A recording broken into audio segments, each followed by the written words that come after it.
Grâce à Donald Trump, le monde entier sait désormais ce que sont les fake news. Très rapidement, il est devenu le premier producteur mondial de fake news. Prendre des libertés avec la vérité n'a rien de nouveau.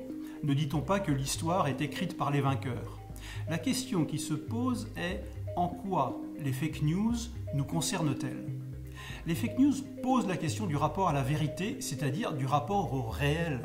Comment apprécier une situation, un phénomène, un problème sans disposer des informations sûres qui nous permettent de construire notre compréhension et notre opinion sur un sujet donné?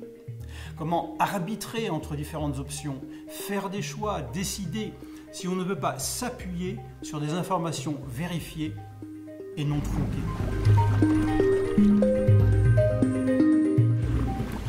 Se pose alors la question de savoir comment lutter contre les fake news.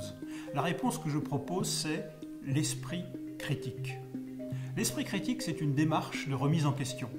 Qui me parle? D'où vient-il? Quel est son parcours? Sur quels médias s'exprime-t-il? Comment est structuré son discours? Quelles sont ses références? Telles sont quelques-unes des questions que l'on peut se poser face à tout discours, quel qu'il soit. Nous parlons ici d'une attitude, d'une posture de questionnement quasi systématique. Alors de quoi va-t-on parler lors de la table ronde consacrée à l'esprit critique, aux fake news et à l'éducation? Eh bien, nous verrons en quoi la question des fake news est également un sujet pour les entreprises. Ce qui est vrai en politique ou sur les réseaux sociaux est également vrai en entreprise. Chaque jour, un dirigeant, un entrepreneur, un manager prend des décisions. Pour prendre les moins mauvaises décisions possibles, il faut des informations le plus fiables possible. Décider sur la base de fake news, c'est-à-dire d'une vérité tronquée, peut mener à l'échec quand c'est pas au désastre.